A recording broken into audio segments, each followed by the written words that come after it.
lutter contre la pauvreté, ce n'est pas lutter contre le pauvre. C'est assez touchant la colère que tu as, qui est finalement une colère visible assez saine, parce que c'est ce qui te motive et c'est ce qui te guide. Je vais là où on a besoin de moi. Je vais là où c'est le plus dur, parce que je l'ai codé et je suis redevable. L'essoreuse, le podcast qui tourne plus vite que la langue de bois. T'as des questions qui dérangent? Des vérités qui doivent sortir?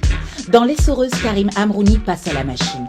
Pas de blabla, pas de filtre, juste tes questions cash sur absolument tout. Dans l'essoreuse, tout passe, et seules les vérités sortent intactes. Alors, prêt à lancer la machine? Viens appuyer sur ton programme dans l'essoreuse.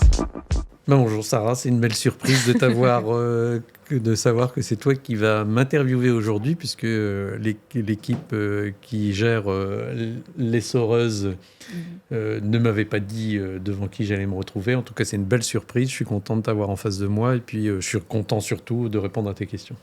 Alors du coup, j'ai proposé de venir t'interroger. J'étais ravie d'avoir la validation. On m'avait bien expliqué que c'était une surprise et que je ne devais rien te dire. Donc c'était assez drôle de garder le secret depuis quelques jours et jusqu'au bout. Voilà. Et si j'avais une question à te poser là tout de suite, ce serait de savoir qu'est-ce qui a changé finalement entre le Karim de 2020 et celui d'aujourd'hui ? En tout cas, en termes d'attente, pas grand-chose. En termes de volonté, pas grand-chose non plus. Aujourd'hui, je dirais que j'ai travaillé sur ma vision politique de Roubaix. En 2020, tu n'es pas sans savoir qu'on était venu me voir pour essayer de faire une équipe pour se présenter aux élections municipales, ce qui n'était pas dans mon agenda et qui, parce que j'avais d'autres préoccupations familiales, je ne me voyais pas aller à l'élection. Face à la division, face à certaines interpellations et puis face au fait qu'on m'avait dit à l'époque que si on n'y allait pas, le maire sortant serait élu dès le premier tour. Et c'est ce qui se serait passé, semble-t-il, au vu des résultats des élections. Je me suis décidé, poussé par d'autres, à y aller. Aujourd'hui, je suis dans quelque chose qui est beaucoup plus mûr, beaucoup plus réfléchi et qui me permet, grâce à un mandat qui vient de s'écouler, de me dire que des solutions existent. La construction d'une équipe pour relever le défi de Roubaix me semble accessible. Et je dirais qu'entre le Karim de 2020, candidat Karim de 2020 et aujourd'hui, ce qui s'est passé, c'est qu'il y a une réflexion qui a été poussée, une maturité qui a été acquise et surtout des problématiques qu'aujourd'hui je maîtrise beaucoup mieux. Tu n'es pas sans savoir que globalement, le paysage politique a bien évolué, que ça soit à Roubaix ou sur le plan national. Il y a une chose qui s'est implantée notamment avec la France insoumise, qui est bien implantée dans le paysage national. Il y a eu différents accords qui ont été faits, notamment avec la NUPES, ensuite le Nouveau Front Populaire. 2 accords électoraux, si on peut dire, pour lesquels je me suis opposée fortement au sein du Parti socialiste avec d'autres camarades. Comment, finalement, on envisage une réflexion quand il y a une forme de radicalité qui s'installe dans ce paysage politique, que ce soit à Roubaix, puisqu'on a, comme chacun le sait, un candidat déclaré, et au niveau national avec Jean-Luc Mélenchon, qui est toujours dans des formes d'outrance, d'une forme de radicalité qui oppose les communautés. Comment on fait pour réinventer ce vivre ensemble, qui est finalement le bien commun de chacun, et comment on garde cette volonté, comme tu disais, cette ambition de vouloir changer la vie des gens en faisant de la politique et en s'engageant, soit en tant que citoyen lambda, par ton parcours peut-être professionnel, dans ta vie personnelle de tous les jours, mais aussi en tant qu'élu d'opposition et en tant que Karim Amrouni. Alors, tu sais, moi, ça m'a toujours heurté le fait de vouloir opposer les idées. Déjà, ce qui me contredit m'enrichit. Contredire, ça ne veut pas être systématiquement dans une opposition verticale. Ce qui me gêne dans le rapport politique qu'on est en train de voir émerger dans notre pays, c'est que la radicalité est à la mode et la radicalité fonctionne très bien avec un autre outil qui est les réseaux sociaux. Le réseau social ne résout rien et oppose les gens. Je m'appelle Karim, d'accord ? J'ai toujours voulu ne pas vivre j'ai toujours voulu ne pas vivre à côté, mais bien en dedans. Lorsque l'on me pousse en me faisant croire qu'on est en train de défendre mes intérêts en dehors du commun, ça me gêne profondément. Et je suis toujours partisan de créer l'ensemble qui créera la dynamique qui nous permettra de sortir de l'ornière, quelle qu'elle soit. Le pays va mal, ça, tout le monde peut le constater. Notre région va mal, tout le monde peut aussi le constater. Et notre ville va mal. Ce n'est pas en opposant les différentes communautés qu'on va réussir à trouver les solutions nécessaires à cet ensemble qui s'appelle la cité. D'accord ? La cité, on peut avoir des idées différentes, on peut les défendre, bec et ongle, mais toujours en respectant l'autre. On peut aussi arrêter de montrer l'autre comme étant l'adversaire incontournable ou comme étant la source de tous les maux. C'est pas vrai. Personne ne porte la responsabilité de tout. Collectivement, on peut la porter parce que chacun a une partie de la solution, mais génère aussi une partie des problèmes. Lorsque l'on a des mouvements politiques qui décident de construire un argumentaire qui est l'autre a tort et systématiquement tort, l'autre est le coupable et systématiquement le coupable, je vois vraiment pas comment ce triptyque qui est la liberté, l'égalité et la fraternité pourrait de nouveau émerger. Or, c'est ce triptyque qui nous a guidés jusqu'à aujourd'hui. Si on le fracture, et c'est ce qui est en train de se passer, je pense que le bus sera inarrêtable. Donc, ma vie, de toute ma vie, je me suis battu et je me suis confronté à ce type de radicalité parce que je pense que ce n'est pas la solution, c'est le problème. Et je suis Karim Amrouni, je porte ce prénom, et j'en ai marre d'être montré du doigt, soit comme étant le responsable, ou soit comme étant celui qu'on veut attirer pour exister politiquement. On me parle de problèmes, ceux qui en parlent en tout cas, ce ne sont pas ceux qui les vivent. Ceux qui parlent des difficultés, moi je les ai connus et je les porte, d'accord ? Et je ne suis aujourd'hui ce que je suis, je le dois à l'éducation de mes parents, le cocon familial, et surtout je le dois à des maîtres que j'ai rencontrés, qui m'ont pris par la main et qui ont fait l'homme que je suis devenu. Donc si je maîtrise la langue française, si j'ai un métier qui me permet d'avoir de la liberté de conscience, la liberté de penser, la liberté tout court, parce que je gagne ma vie, je le dois à cela, à un système qui s'appelle la France. Et je n'y renoncerai jamais, je ne renoncerai jamais non plus à défendre cela. Donc, j'aime à penser que ceux qui briguent un mandat, quel qu'il soit, pourraient au moins avoir la délicatesse de se dire qu'ils n'ont pas eu la vie que nous avons eue. Et ils ne connaissent pas parfaitement les problèmes que nous avons vécus. Et quand je dis nous, c'est le peuple. Quant à Roubaix, il y a un 43% selon la dernière étude de taux de pauvreté.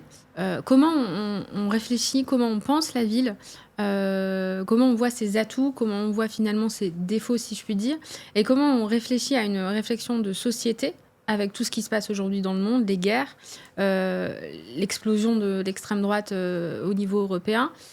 Comment on garde cette envie de vouloir construire une ville et d'accompagner les habitants au quotidien pour un meilleur, enfin, comme j'ai dit, un meilleur vivre ensemble, mais aussi des meilleures conditions de vie et une meilleure émancipation. Alors, ce qu'on m'a offert, je le veux pour les autres. Ce qu'on m'a offert, c'est la liberté. D'accord ? La pauvreté, c'est l'aliénation. On est aliéné à un territoire, on est aliéné à une vie, et surtout, on n'a aucun moyen réel de pouvoir s'en sortir. Lutter contre la pauvreté, ce n'est pas lutter contre le pauvre.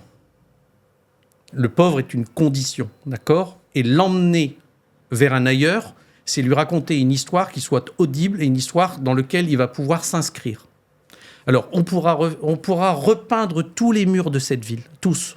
On pourra refaire le plus beau des châteaux dans Roubaix. Ça ne permet pas à un individu de se sortir de la pauvreté. Ça ne permet pas à un individu d'avoir un ailleurs. Ce n'est pas vrai.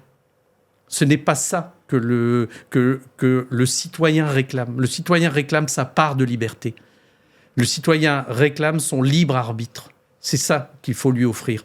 Et pour cela, il faut lui être capable aujourd'hui de montrer que par le travail, on peut y arriver.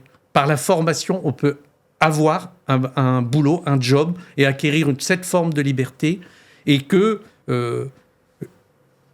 je pense qu'à force de montrer du doigt cette ville en lui disant que c'est la ville la plus pauvre de France, à quel niveau est-elle pauvre ? Elle manque de moyens, ça c'est une certitude. Les gens sont de plus en plus en difficulté, ça c'est une réalité. En parler, on peut toujours le faire. Trouver les solutions, je trouve ça mieux. Alors pour trouver les solutions, il faut faire quoi ? Il faut repartir de la problématique. Et moi, je n'ai pas décidé de m'installer, alors que je suis orthodontiste, dans un quartier que je dirais où les difficultés ne sont pas. Au contraire, je suis un serviteur de la République. J'ai décidé à un moment donné de ma vie de dire j'ai cette formation, elle est utile parce que lorsque l'on rend un sourire à un enfant, on lui permet déjà de sourire et de s'exprimer. Je vais là où on a besoin de moi. Je vais là où c'est le plus dur parce que je les connais et je suis redevable. À partir de ce moment-là, à partir de cette confrontation, je vois la difficulté dans le regard des parents. Ils ne nous demandent qu'une chose. Pour moi, c'est peut-être foutu, mais pensez à la génération qui arrive. J'ai fait le choix d'avoir des enfants. C'est ce qu'ils me disent. Monsieur, comment je fais pour en faire un homme ou une femme ? C'est assez touchant la colère que tu as, qui est finalement une colère visiblement assez saine, parce que c'est ce qui te motive et c'est ce qui te guide dans ton parcours et dans tes idées. Moi, personnellement, j'en serais redevable à vie, mais ma mère m'a faite, elle m'a construite, elle a eu 2 enfants. Avec mon grand frère, on a 2 parcours de vie assez différents. C'est aussi ce qui fait Roubaix, finalement. Est-ce que Roubaix n'abîme pas une partie de ses habitants avec cette absence d'ambition pour sa jeunesse ? Moi, je m'en suis sortie, si je puis dire, parce que qu'est-ce que la réussite, finalement ? Est-ce que c'est s'en sortir socialement ou si être heureux ? C'est tout un débat. Mais mon parcours, je l'ai fait et je l'ai fait parce que j'avais une mère qui était derrière moi, qui m'a poussée. Donc, c'est beau de t'entendre dire qu'il y a des parents qui viennent te dire voilà, moi, j'ai des enfants, je m'en suis pas sortie, mais je veux que mes enfants s'en sortent. Bon, après, je suis pas la plus à plaindre, hein, voilà. Mais aujourd'hui, quand je fais je suis assez jeune, mais quand je fais le peu de parcours que je traçais, j'ai fait des études de droit. J'ai pour ambition, si la vie et l'avenir me le permet, de devenir avocate. Je travaille encore au sein du cabinet d'une mère remarquable qui a été la maire de Lille, qui aujourd'hui a décidé de laisser place à une forme de la nouvelle génération. Comment, quand on voit son parcours à elle, comment elle a transformé sa ville en plus de 30 ans, au sein de la métropole, comment on peut se dire qu'une ville comme Lille a pu faire ce qu'elle a fait, et finalement une ville comme Roubaix, qui a plus ou moins les mêmes atouts, qui a quand même assez la même force, on est à une 20aine de kilomètres, est aussi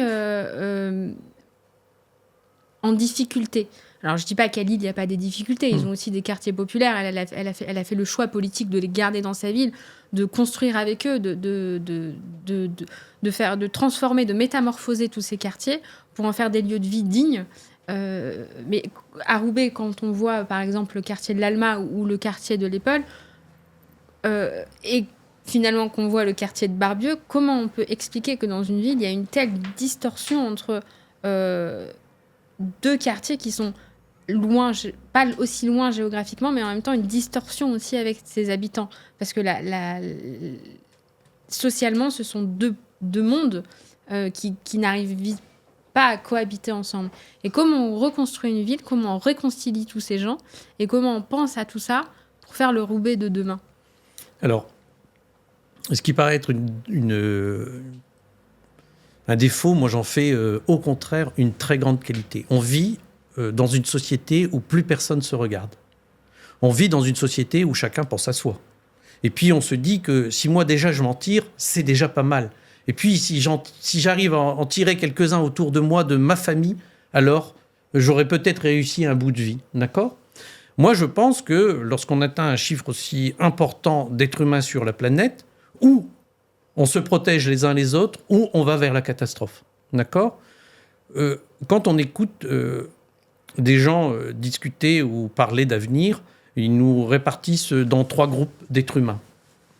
Ceux qui vont avoir le ventre mou, celui qui constituera une partie des fantassins, et puis une très grande pauvreté qui ne cesse de s'accroître sur la planète, et en particulier sur Roubaix, et que ça sombre dans une forme de fatalité qu'on regarde assez froidement.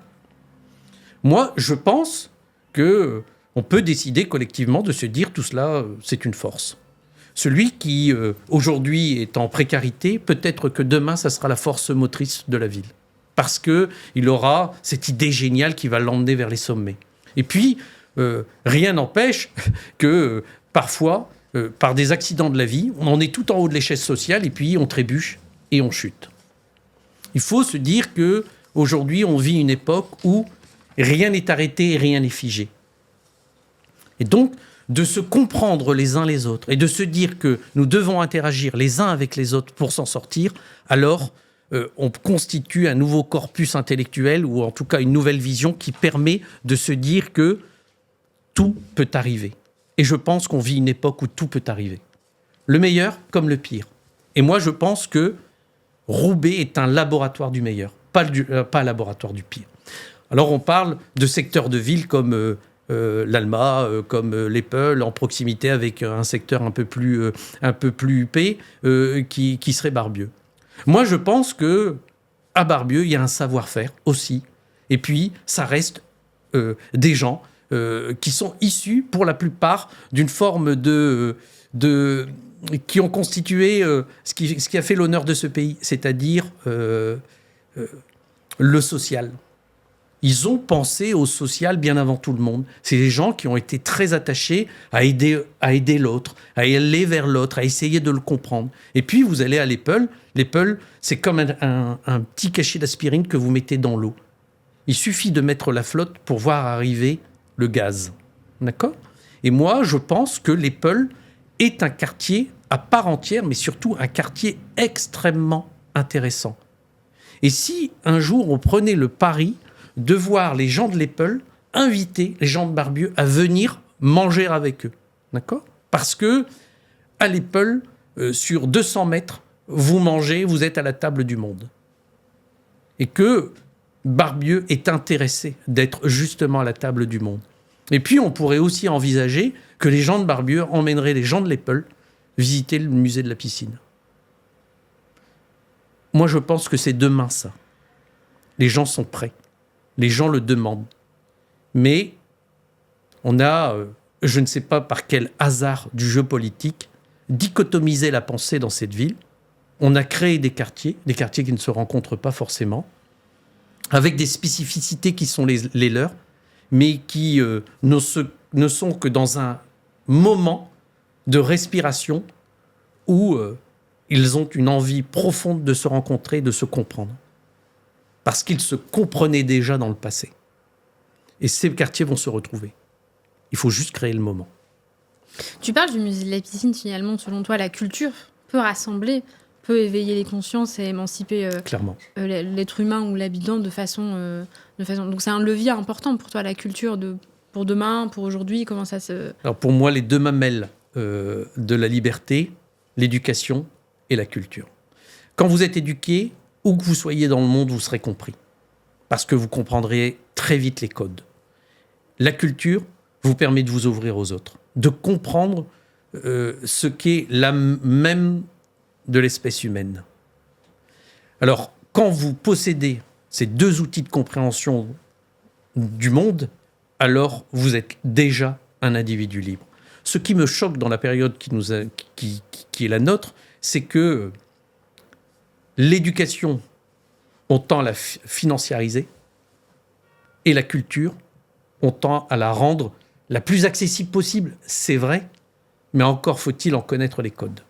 Donc, pour la culture, il faut donner le petit lexique qui permet à celui qui n'a pas toujours eu l'envie ou l'accès à la culture de pouvoir comprendre que c'est un outil indispensable. Et pour l'éducation, moi je suis partisan, le maire d'une ville s'occupe des écoles maternelles. Les 1000 premiers jours d'un enfant déterminent quasiment le reste de sa vie. Les 1000 premiers jours d'un enfant. Il faut donc mettre le paquet sur ces 1000 premiers jours de l'enfant. Tu es orthodontiste, c'est ta fierté. Moi, j'en fais pas une fierté, j'ai eu cette chance, c'est tout. Ouais. Et tu as construit, tu rencontres beaucoup de monde à travers ça. Le monde de la santé aujourd'hui, on sait qu'il est en difficulté. Les hôpitaux sont dans une situation assez dramatique de manière nationale. Les services publics aussi, on peine à trouver des financements. À Roubaix, c'est essentiel. Ils sont essentiels, les services publics sont essentiels à la vie du quotidien des habitants. La santé est parfois reléguée par certains habitants parce que considérée pas comme étant primordiale, parce qu'on peut s'en passer.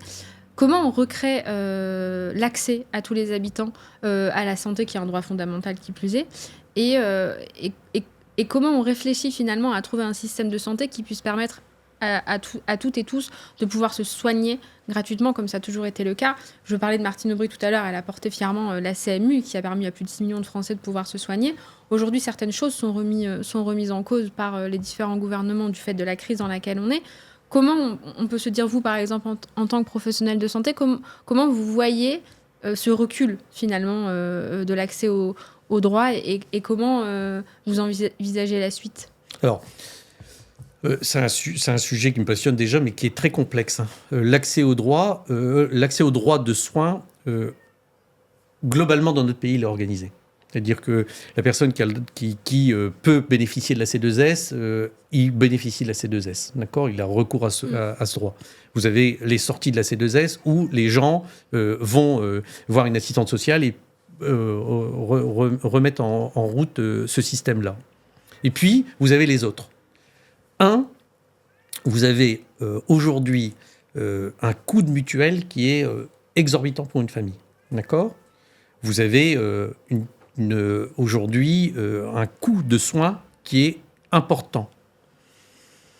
Moi, je pense que on n'est peut-être pas assez de professionnels de santé, mais on a aussi des abus de comment dirais-je, de consommation de soins. Alors, des abus, je vais vous dire pourquoi. Vous avez une multitude de gens qui prennent des rendez-vous, Doctolib par exemple, qui a facilité l'accès, et qui oublient même qu'ils ont pris rendez-vous. Et ils ont pris rendez-vous avec 3 spécialistes. Il y en a 2, on ne va pas les annuler, et on va aller vers un premier spécialiste. D'accord ? Par contre, les 2 autres, on aurait pu les libérer pour donner accès à ce créneau horaire à d'autres. D'accord ? Donc, ce que je dis, c'est que le mode de fonctionnement de notre société n'est pas assez compris, expliqué. Et que ça dépend aussi d'un modèle éducatif que nous devons mettre en place. C'est-à-dire que le système de soins pêche aussi par un manque, non pas d'ambition, un manque d'éducation.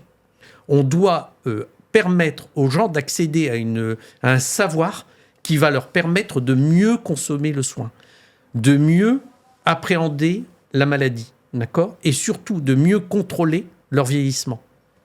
Vous savez, un nombre de troubles métaboliques, mauvaise alimentation, mauvaise hygiène de vie, tout ça passe par un modèle éducatif que nous devons mettre en place. Ensuite, on peut réfléchir comment pallier à certaines faiblesses de notre système de santé. Mais globalement, si on se dit tout, on a l'un des systèmes de santé les plus performants au monde, les plus accessibles aussi, l'un des systèmes de santé les moins chers. Quand on voit le prix d'une consultation, très honnêtement, nos voisins nous envient. Mais il est mal utilisé. Il est mal utilisé par nos concitoyens qui n'en connaissent pas les limites et qui surtout l'utilisent peut-être beaucoup à mauvais escient.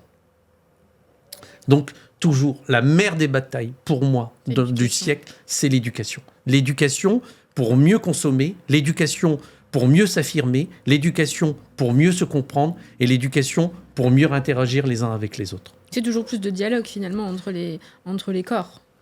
Et pour ça, il faut assez de mots pour pouvoir arriver à se comprendre. Parce qu'il y a une chose sur laquelle j'ai une certitude.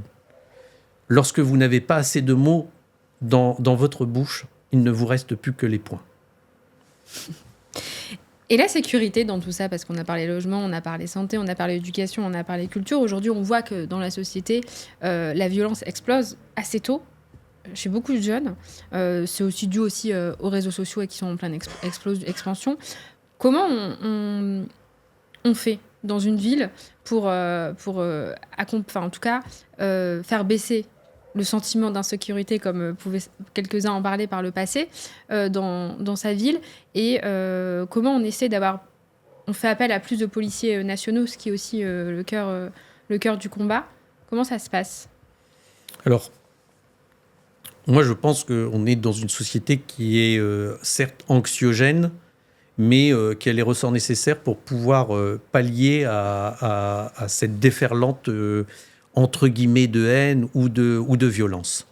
Vous me parliez tout à l'heure de la radicalité en politique. On voit cette violence même en politique, émerger même en politique.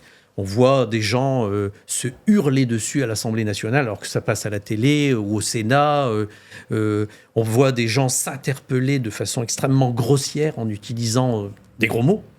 Et vous diriez qu'une jeunesse puisse, à un moment donné, se dire si eux s'autorisent ça, pourquoi moi je ne vais pas l'autoriser ? J'entends aussi, sur certains réseaux sociaux, des hommes et des femmes politiques parler, pardonnez-moi l'expression, mais comme des lascars. Donc, ça me heurte et ça me perturbe. Quand on est un homme politique ou une femme politique dans ce pays, on se doit d'être rigoureux avec soi-même, de ne pas contrarier l'autre au point de le mettre dans un état second. On ne doit pas légitimer la violence.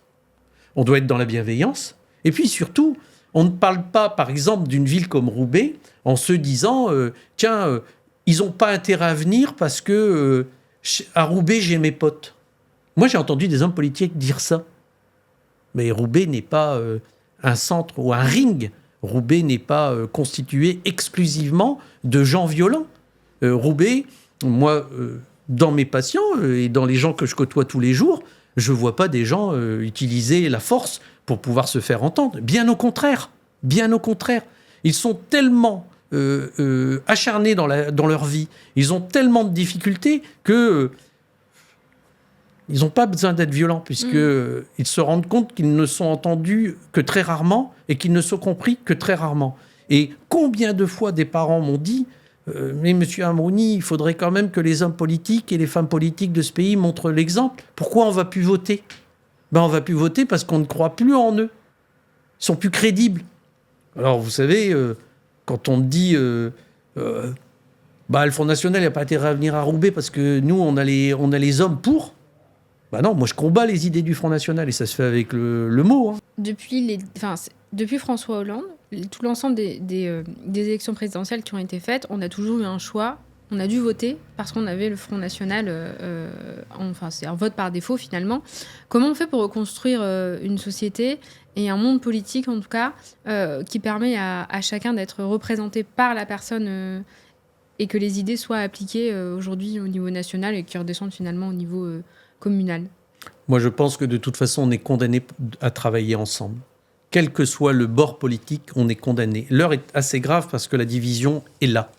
Or, si on veut continuer à travailler dans un pays où l'unité est loi, je ne vois pas d'autre solution. Donc moi, je ne mets pas les gens dans des cases en disant celui-là, il est de droite, celui-là, il est du centre, celui-là, il est de gauche. Je me dis qu'il y a des aspirations et des attentes. Et que toutes les solutions sont bonnes à prendre et toutes les idées sont bonnes surtout à construire. Ce qui m'exaspère le plus, c'est que, comme vous le disiez, à un moment donné, comme tu le dis, à un moment donné, on nous dit, voilà, t'as le choix. T'as le Rassemblement national ou t'as nous. OK. Et après, le nous, c'est qui ? Et le nous fait quoi ? On aime à penser que, normalement, on lit un petit dépliant qui s'appelle un programme pour savoir si ça correspond à mes idées. Là, aux dernières législatives, c'était tellement le feu au lac qu'on s'est retrouvés tous, collectivement, en train de se regarder en chien de faïence, en train de se dire RN ou le nouveau Front Populaire. Nouveau Front Populaire avec des gens qui, on le voyait à la télé, ne savaient pas s'accorder, ils se disputaient, mais on nous disait, il faut nous faire confiance, ça va aller, demain, on va s'entendre, ça va aller dans le bon sens. Je dis, OK, la preuve que non. Et puis, le lendemain des élections, ceux qui avaient gagné au nom du nouveau Front populaire mettaient en avant leur étiquette politique. Donc, je vous dis, on a mis un bulletin dans l'urne pour un rassemblement et on se retrouve avec des gens qui disent « Ouais, mais je suis le député de un tel, je ne suis pas le député du nouveau Front populaire. » Comment retrouver de la cohérence là-dedans ? Moi, je pense qu'il faut voter pour des idées avant de voter pour des hommes et des femmes. Il faut voter pour des idées, il faut voter pour un rassemblement avant de voter pour des unités qui se disputent des bouts de gras, parfois des financements, parfois aussi la montée d'un chef. Moi, je pense que c'est un peu léger comme programme politique pour pouvoir y arriver. Et on arrive à une forme aujourd'hui, en tout cas dans notre pays, quasiment... l'homme politique, c'est un gros mot. Une femme politique, c'est aussi devenu un gros mot. Et puis le parcours politique, c'est un parcours de profiteur. Comment on peut en être arrivé à une situation aussi dramatique ? Je pense qu'on est à la croisée des chemins. Soit on sait se rassembler pour discuter idées, pour discuter valeurs, pour discuter ambition, soit alors chacun ira de son petit logo et puis priera pour qu'il y ait un certain nombre de voix pour faire retomber dans la caisse du parti un certain nombre de deniers ou fera élire le supérieur hiérarchique du parti à la prochaine élection. C'est assez dramatique finalement le tableau que tu nous présentes, parce qu'il y a quelques années, il y a 15-20 ans à l'époque, les partis politiques étaient là pour finalement rassembler, travailler, écouter, inviter les chercheurs, penser à un projet de société. Aujourd'hui, on voit que l'ensemble des partis, que ce soit la gauche ou la droite, sont un peu sont en panne. Finalement, ils n'arrivent plus. On le voit dans les résultats. C'est ce qui a motivé en 2020 ta candidature en tant que candidat société civile. Oui, mais je pense que la voix portée par la société civile est intéressante parce qu'elle se fait en dehors du jeu partisan. Donc, la volonté de quelqu'un qui appartient à la société civile, c'est de faire avancer le débat politique, mais aussi de faire avancer les idées émanant de la société civile, c'est-à-dire le tout à chacun. Mais il ne faut pas oublier que quelqu'un qui est titulaire d'une carte du Parti socialiste, du Parti communiste, de la France insoumise, fait partie de cette société civile. Moi, ce que je remarque, c'est qu'un adhérent d'un parti oublie parfois son appartenance au collectif société civile pour ne faire vivre et pour ne faire émerger que l'idée du parti. C'est un cocon, le parti. Et ce que je trouve intéressant, c'est de se réunir, partisans ou pas, d'échanger, de co-construire une idée qu'on a de la société dans laquelle on veut vivre, parce que le parti est quand même une boîte à outils. Il fait émerger des idées, il est extrêmement intéressant parce qu'il produit. Il continue à produire un parti politique. Et puis, ce qui est intéressant, c'est de prendre par la main des gens qui n'ont pas envie d'adhérer au parti, mais d'échanger un certain niveau de compétences. D'un côté, la vie de tous les jours, en dehors du parti, puis de l'autre côté, le parti qui vient en lui disant tu sais, pour que ta voix soit entendue, tu devrais faire plutôt comme ça, parce que nous, dans le parti, c'est ce qu'on fait. Et puis, tu devrais te réunir avec 2-3 personnes, parce qu'avec 2-3, vous allez donner une idée qui pourrait être récupérée par le parti comme étant une idée novatrice. On revient toujours à la même chose. C'est si on n'échange pas, le débat devient stérile. C'est ce qui est en train de se passer. La Terre ne produit plus. Et toi qui prônes le rassemblement aujourd'hui, on l'a vu dans les médias où il y a eu finalement un rassemblement avec Europe, si je ne dis pas de bêtises, Europe Écologie Les Verts, le PC, Roubaix en commun qui est la société sur le parti, le rassemblement ou le collectif de société civile, le PRG, sans LFI, sans le Parti socialiste. Oui. Comment aujourd'hui tu considères que ce rassemblement que tu veux finalement, c'est un peu un rassemblement de la social-démocratie. Comment peut-il prospérer dans les mois qui viennent, dans les années à venir, quand on sait qu'à Roubaix, la désunion est c'est un peu, on dirait, le chapeau en rouge de la ville. En 2014, il a fait basculer la ville à droite. En 2020, il a presque permis la victoire, ta victoire. Et aujourd'hui, quand on voit les personnes qui étaient autour de toi en 2020, celles et ceux qui ont prôné l'union et qui ont œuvré à ce que cette union se fasse. Quand on les voit, il y a quelques jours, sortir un communiqué pour appeler à se mettre derrière le candidat LFI, celui qui défend... en tout cas, qui est aux antipodes des valeurs républicaines, si on en croit ses dernières sorties. Comment on explique finalement ça ? Parce que s'engager politiquement, c'est aussi c'est aussi un combat d'idées, des valeurs qu'on défend. Il faut avoir une certaine constance. Finalement, les partis politiques n'entrent pas dans des jeux un peu stériles, loin des idées qui représentent leur parti, pour essayer de sauver quelques sièges. Finalement, c'est un peu la rengaine qu'on entend quand on échange avec des gens qui sont lassés par ces jeux politiques. Et comment on arrive à reconstruire un récit, comment on arrive à reconstruire un rassemblement quand on voit quelques égarements, si je puis dire. Pour moi, les égarements, j'appelle ça les détails de la vie politique. C'est-à-dire que c'est l'écume. Je préfère prendre la vague. Alors, j'ai pu lire, comme vous, un truc dans la presse. C'est bien, ça fait de l'animation. Ça permet aussi de temps en temps de sortir de ce qui apparaît être comme les fondamentaux politiques pour aller vers quelque chose qui ressemble plus à un épiphénomène. Et je le conçois comme ça. Et puis moi, je n'y adhère pas, mais je le respecte. Chacun a ses idées, les défend comme il peut. Si on veut passer d'une social-démocratie à la radicalité, il faut juste l'expliquer, comment c'est possible. D'accord ? Moi, pendant les vœux, j'ai été assez clair. Plus possible, c'est Guillaume Delbarre. Pas possible, c'est M. Guiraud. Donc, je reste dans mon couloir qui est la sobriété politique. La radicalité ne m'intéresse pas, je m'en éloigne parce qu'elle me fait peur.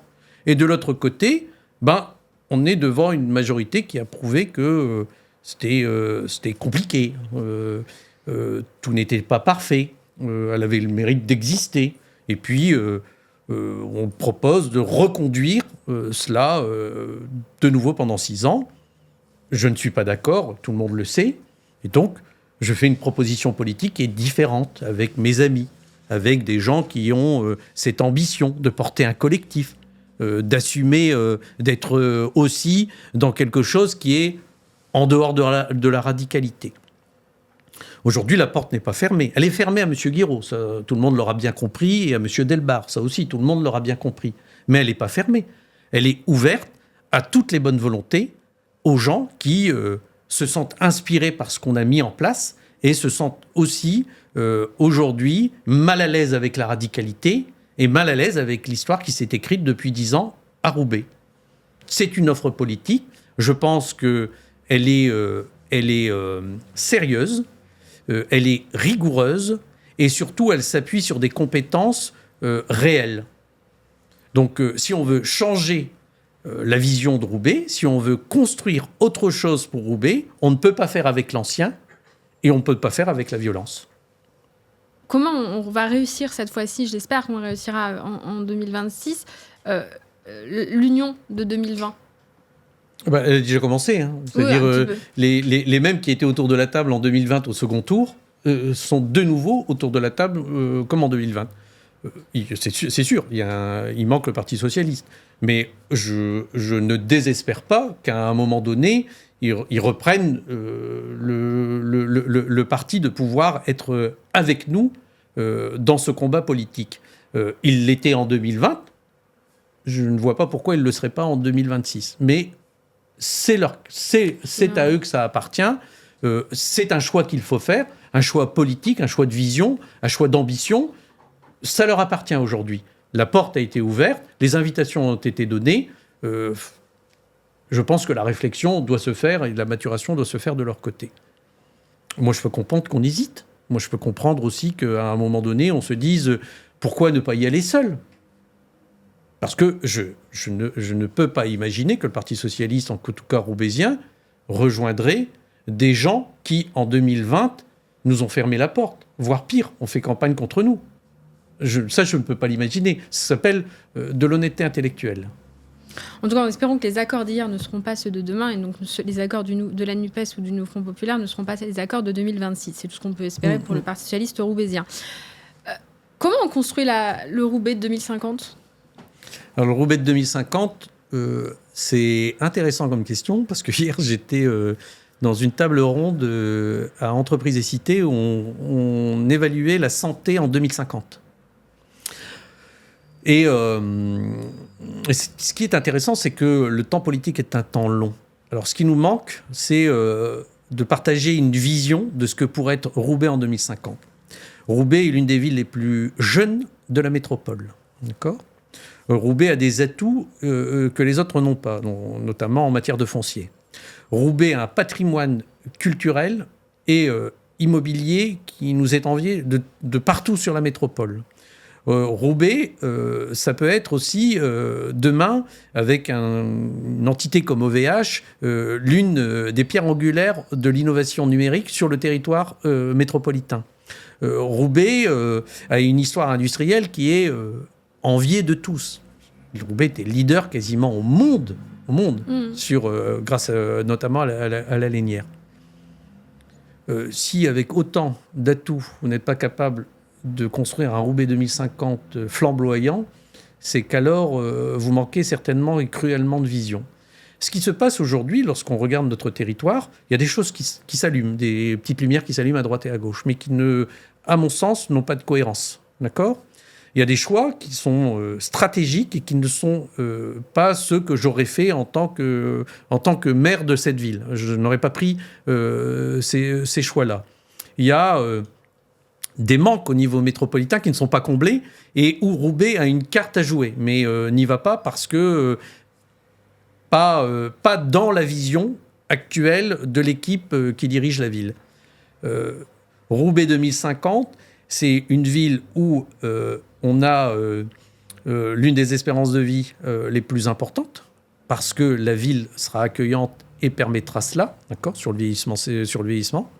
2, ça va devenir, pour moi, en tout cas dans la vision que nous partageons, ce groupe qui a été constitué, pour moi, l'une des citadelles du savoir, parce que, ne l'oublions jamais, le savoir est devenu un modèle économique à part entière. Donc, Roubaix sera là-dedans. Et le dernier truc, aujourd'hui, on a choisi Blanche-Maille comme fer de lance du futur économique de la métropole. Moi, j'en ai un autre, mais je le garderai pour moi pour le moment. D'accord. Bon, finalement, on sera toujours à Roubaix. On continuera de métamorphoser Roubaix dans tous ses quartiers et dans toute sa ville, tout en imprégnant un peu la culture, un peu dans le quotidien de chacun. Alors, il faut vous dire que les 30 années qui viennent de s'écouler, Lille a été réellement une locomotive pour la métropole. Ça, personne ne peut le discuter, personne ne peut le remettre en question. Moi, je pense que Roubaix sera très vite, si on prend les bonnes décisions et qu'on a la bonne vision et qu'on a la bonne stratégie, je peux vous dire que Roubaix sera le premier wagon. Indéniablement, indiscutablement. Parce que nous avons sur ce territoire des richesses que personne n'a. Et nous avons surtout sur ce territoire quelque chose qui appartient à l'histoire et qui nous a montré que ceux qui nous ont précédés ont fait de Roubaix l'une des citadelles les plus attrayantes sur le plan industriel et que demain, ce renouveau peut se recréer. Et très rapidement, sur des modèles économiques qu'on voit émerger et surtout sur des modèles économiques qui appartiennent encore au futur, mais qui sont déterminants pour aujourd'hui. Écoutez, merci Karim pour avoir répondu à l'ensemble de mes questions. Il ne nous reste plus qu'à continuer le travail et à le poursuivre pour les années à venir. Avec grand plaisir, Sarah. Envoie un MP sur nos réseaux pour venir interviewer Karim et passer dans les Soreuses. À très vite.